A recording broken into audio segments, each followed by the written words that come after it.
भोले की गोदी में लाला दे दिया। लाला भोले की गोदी में जाते ही हंसने लगा, मुस्कुराने लगा। और जैसे भोले ने लाला मैया की गोदी में दिया तो लाला रोने लग गया।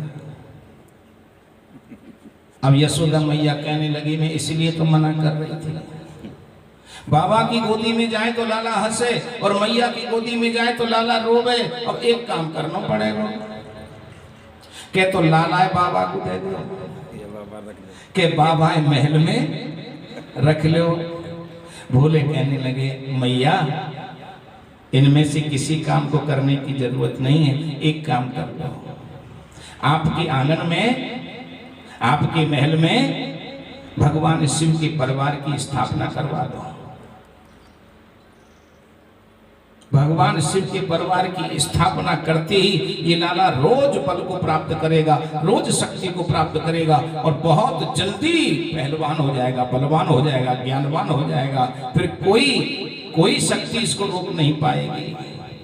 यशोदा मैया ने कहा, रह रहे योगी नंद भवन में ब्रिज में वासो कीजिए और जब जब मेरो लाला रोवे तब तब दर्शन दीजिए। जी मैया ने कहा, बाबा चिंता ना करो, महाराज आ जाएं, सबसे पहले यही काम होगा। इस प्रकार भगवान शिव दर्शन करके कैलाश पर चले गए और जब नंद महाराज लौट के आए तो मैया यशोदा ने अपनी मांग रखी और नंद महाराज ने गोकुल में भगवान शिव की प्राण प्रतिष्ठा करवाई, जिसे नंदेश्वर महाराज के नाम से जाना जाता है। बोलो नंदेश्वर भगवान की। आज भी लोग भगवान शिव के दर्शन करने जाते हैं।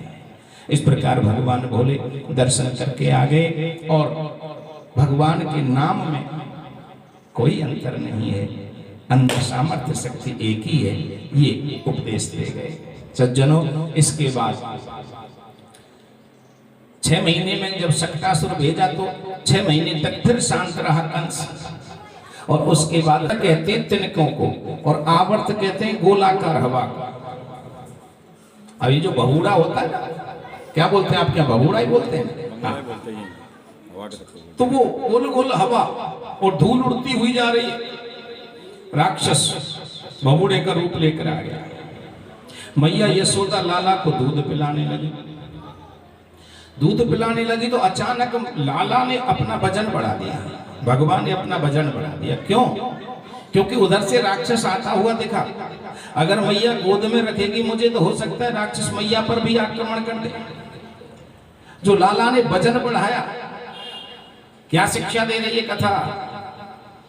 कथा ये शिक्षा दे रही है कि बालक, बेटा छोटा हो या बड़ा, जैसे माँ बच्चे की रक्षा करती है ऐसे ही बच्चे को अपनी माँ की रक्षा करनी चाहिए, अपने पिता की रक्षा करनी चाहिए। यह प्रेरणा। दूध पीने से लाला का वजन बढ़ गया है, सो लाला तुरंत गोदी से धरती में उतार दिया। मैया घर के काम में लग गई। बबूढ़ा आया और उड़ता उड़ता भगवान को उड़ा ले गया। भगवान ने देखा ये राक्षस मुझे ले जा रहा है। भगवान ने तृणावर्त के कंठ को पकड़ा, अपने वजन को पर्वत जैसा विशाल कर दिया, इतना भारी कर दिया कि वो राक्षस भगवान को ले जाने में असमर्थ हुआ और धड़ाम से एक पत्थर की शिला पर गिरा और तृणावर्त का स्वाहा हो गया। बोलवा के बिहारी लाल की। मैं निवेदन कर रहा था, भगवान ने यहाँ क्या सिद्ध किया? भगवान ने सिद्ध किया कि कैसा भी बड़ा राक्षस आ जाए वो भगवान के सामने ठहर नहीं सकता। राक्षस माने अधर्म आ जाए, पाप आ जाए, दुराचार आ जाए, व्यभिचार आ जाए, कदाचार आ जाए, अशिष्टता आ जाए, अविद्या आ जाए, अज्ञान आ जाए, अंधकार आ जाए, वो भगवान के सामने नहीं ठहरता। पहली बात। और दूसरी बात, माँ की गोदी से नीचे उतरना। नीति कहती है, यह प्रीणीयत सुचरित पितरम सपुत्र। जो अपने आचरण से अपने माता पिता को प्रसन्न कर दे, पुत्र उसी को कहते हैं। नरकों में एक पुए नाम का नरक है। पुत्र शब्द की उत्पत्ति सुन लो।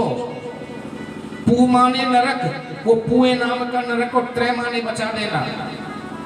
जो संतान बेटी हो या बेटा नरक कहते हैं दुख को। जो संतान अपने चरित्र से, अपने आचरण से, अपने व्यवहार से, अपनी जीवन शैली से अपने माता पिता को दुख से बचा देता है, कष्ट से बचा देता है, विपत्ति से बचा देता है, वही सच्चा पुत्र है, वही सच्ची पुत्री है।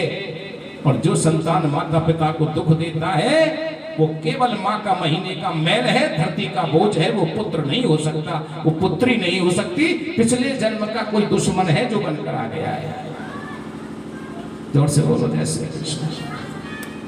ये सिखा रही है कथा, ये उपदेश दे रही है कथा कि भगवान 1.5 वर्ष के हुए हैं लेकिन माँ का ध्यान रखने लगे हैं। हम 50 वर्ष के हो गए, हमारी माँ वृद्ध हो गई लेकिन अभी हमारा ध्यान माँ की तरफ नहीं गया।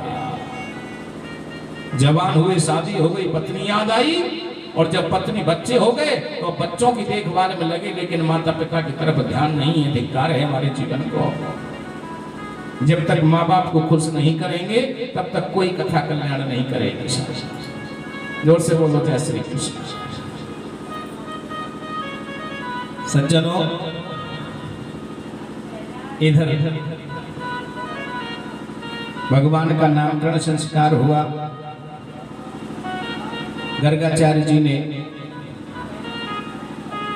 रोहिणी के पुत्र और यशोदा के पुत्र, दोनों के पुत्रों का नामकरण संस्कार किया।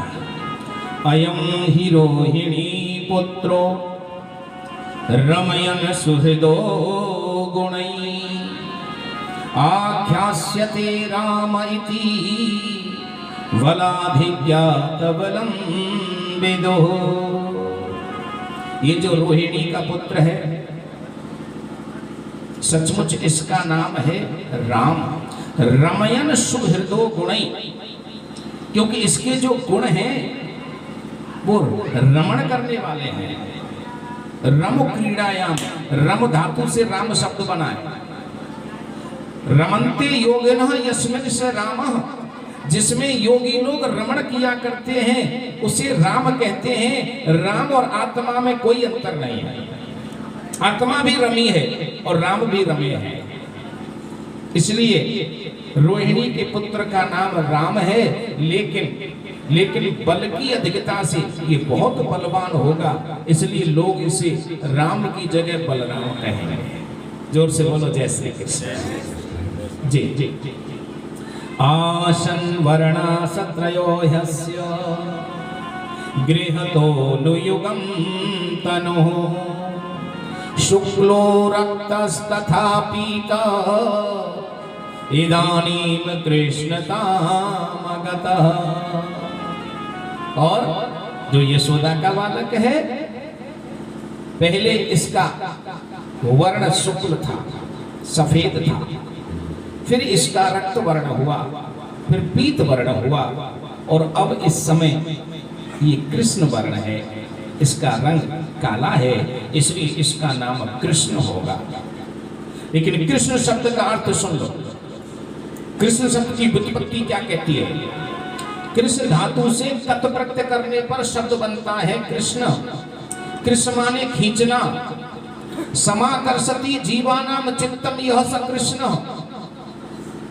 जो अपने आकर्षण से, अपनी लीला से, अपनी क्रीड़ा से, अपने व्यवहार से, अपनी वंशी से, अपने चरित्र से, अपने श्रेष्ठ कर्म से जीवों के चित्त को अपनी ओर आकर्षित कर लेता है, उस शक्ति का नाम है कृष्ण। जोर से बोलो जय श्री कृष्ण। इसलिए तो उसकी वंशी की एक तान कान में पहुंचती है और गोपियों के झुंड इकट्ठे हो जाते हैं। ये उसका गुण है। इस प्रकार दोनों बालकों का नामकरण संस्कार हुआ। और सज्जनों, आज मेरी मैया यशोदा ने लाला को स्नान कराया, मोटा मोटा काजल लगाया, पीली कछौटी पहनाई, मोर पंख का मुकुट पहनाया, गले में वैजंती माला पहनाई, भुजाओं में भुजबंद बांधे, मणिबंद कलाई पर मणिबंद बांधा, और पैरों में लच्छे पायजे पहना दिए। और मैया लाला को चलना सिखा रही है। कितना सुंदर स्वरूप है। हाँ जी, मोर पंख का ही मुकुट पहनाया। क्यों? जोर से बोलो जय श्री कृष्ण। समझने की बात है, ये जो हमारे साधु संत झाड़ा देते हैं ना, झाड़ा दे वाला नजर उतर जाएगी, ये उस पंख का ही कमाल है, बाबा के पास कुछ नहीं है। हाँ, क्योंकि दुनिया में सबसे पवित्र अगर कोई वस्तु है तो वो मोर पंख है। संसार में जितनी सृष्टि हुई है सब मैथुन क्रिया से हुई है, लेकिन मोर पंख जो उत्पन्न हुआ है वो पवित्रता से हुआ है। आपको पता है मोरनी गर्भ कैसे धारण करती है? मोर जब नाचता है, अपने पंख फड़फड़ाता है, नाचता है, नाचते नाचते सारे रूप को देखता है, और रूप देखते देखते जब पैरों की तरफ ध्यान जाता है तो मोर की आंखों से आंसू टपकता है। मोरनी आती है, उस टपकते हुए आंसू को ही अपनी चोंच से ग्रहण कर लेती है और मोरनी गर्भवती हो जाती है। ऐसी पवित्रता, ऐसी क्रिया दुनिया के किसी के जन्म में नहीं होती जो मोर के जन्म में होती है। इसलिए मोर का पंख परम पवित्र है। दूसरी बात, मोर के पंखों के जो रंग हैं वो ऐसा भाव रखते हैं कि वो रंग का स्पर्श जब हो जाता है तो कुदृष्टि, कुविचार, कुभाव नष्ट हो जाता है। इसलिए जब भी वृंदावन जाओ, जब भी गोवर्धन जाओ, या आपके यहाँ आसपास मोर के पंखों का जो झाड़ा देने का समूह जो लाते हो ना झाड़ू, वो ले आओ, अपनी पूजा में रखो, रोज अगरबत्ती धूप बत्ती लगाओ, और फिर कैसी भी नजर लग जाए आप झाड़ा दे दो, वही फल मिलेगा जो बाबा के पास मिलता है। जोर से बोलो जय श्री कृष्ण। ये मोर के पंख की विशेषता है सज्जनों। मोर के पंख का मुकुट, मोटा मोटा काजल, छोटी सी बंसी जो कमर में लगी है, पीली कछौटी, पैरों में पायजे, और मैया यशोदा लाला की उंगली पकड़ के चलाने लगी। तो लाला पैर रखता है, छम छम छम।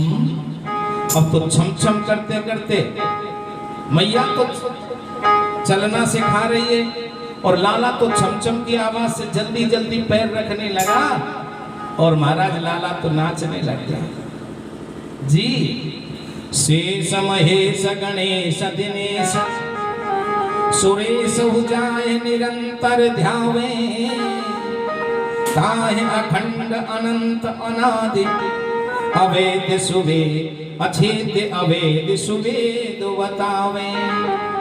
नारद से सुख व्यास रहे पछे, हार को पुण्य पार न पावे, और ताहे अहीर की छोहरिया छछियावर छाछ पे नाच नचावे।